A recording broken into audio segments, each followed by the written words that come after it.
Lahore university की एक खामोश लाइब्रेरी में अहमद एक पुरानी किताब के ज़र्द सफ़हात को बगौर देख रहा था। किताब का उन्वान कहानी इसकी आंखों को बार बार खींच रही थी। तैब, एक गांव जो लाहौर से 3 घंटे की मुसाफत पर है। यहाँ एक पुराना कब्रिस्तान है जहाँ रात के वक्त कब्रें खुदब था। खौफनाक मकामात की तारीख। सफ़हात में दफन एक खुद खुलती हैं, सरगोशियाँ गूंजती हैं और चीखें सुनाई देती हैं। अहमद ने किताब बंद की और अपने 3 करीबी दोस्तों सारा, बासित और अली कुछ को ऐसा बुलाया। पढ़ा है जो हमें जाना चाहिए, एक ऐसा कब्रिस्तान जहां मावराई सरगर्मियां होती हैं। बासत ने हंसते हुए कहा, फिर वही जिन भूत वाली बातें। अहमद, तुम्हें अब साइंस पर भरोसा करना सीखना चाहिए।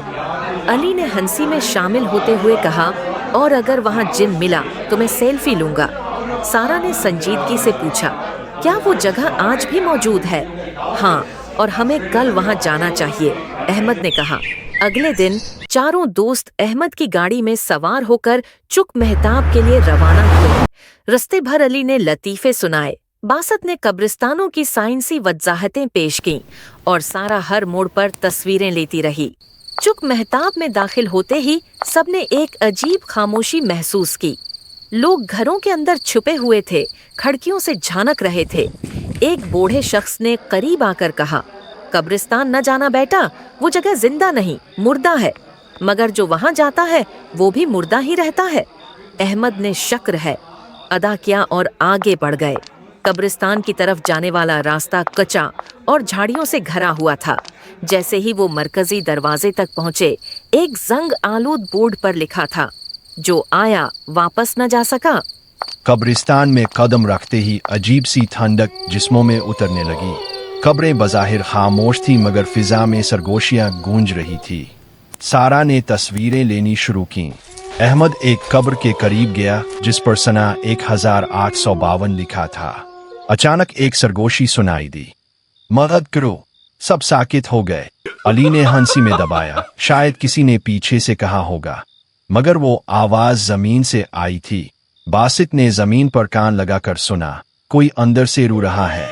इसी लम्हे एक कब्र की मिट्टी हिलने लगी। सब पीछे हिट गए। एक सियाह हाथ बाहर निकला और फिजा में झोल गया। दरवाजे की तरफ भागते हुए वो सब चीखे, मगर दरवाजा बंद हो चुका था। खून से लिखा था, अब तुम हमारे हो। घबराहट के आलम में अली दरवाजे पर हाथ मारने लगा, मगर जंग आलूद दरवाजा अपनी जगह जमा रहा। बासित ने दीवार फलांगने की कोशिश की, मगर कांटों भरे दरख्तों ने इसे पीछे धकेल दिया। हम फंस चुके हैं, अहमद ने आहिस्ता से कहा। अचानक कब्रों के दरमियान से धुंध उठने लगी। हर कब्र से जैसे कोई साया निकल रहा हो। सारा ने कैमरा उठाया तो लेंस पर एक धुंधली सी छवि नजर आई। एक औरत, सफेद लिबास में, आंखें सुर्ख, चेहरा सियाह धोई से ढका हुआ।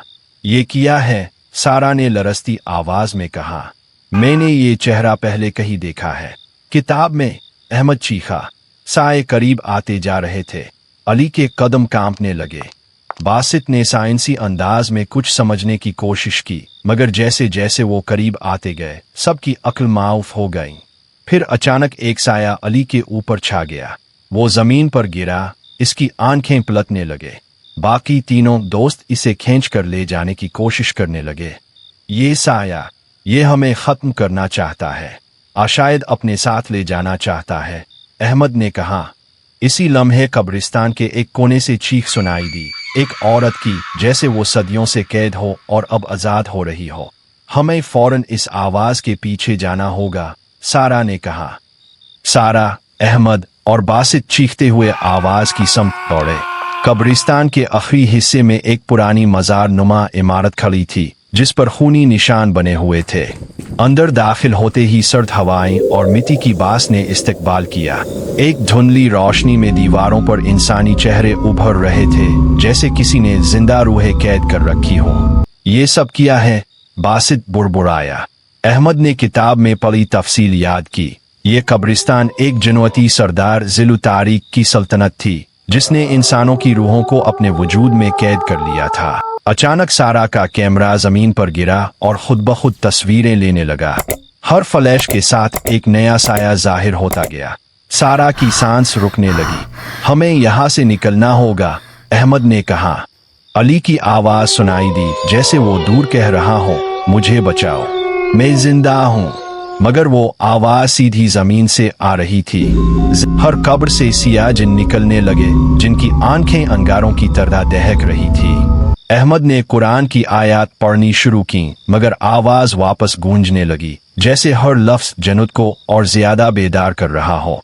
सारा ने एक तस्वीर खींची और तस्वीर में चारों दोस्तों के साए दिखाई दिए, मगर उनमें से 3 साए दरख्तों से लटक रहे थे। हम सब मर चुके हैं या मरने वाले हैं, बासत ने धीरे से कहा। एक आखिरी झटके के साथ जमीन टूटने लगी। एक स्याह साया बुलंद हुआ, ज़ल्लत तारीक सरख आंखों वाला जिन, जिसके पीछे हजारों रूहें थीं। उसने कहा, तुमने मुझे जगाया, अब तुम ही मेरे हो। एक धमाके हुआ, सब कुछ सियाह हो गया। आखिरी मंजर, लाहौर की एक यूनिवर्सिटी में 4 दोस्तों की गुमशुदगी की खबर दीवारों पर चस्पा थी।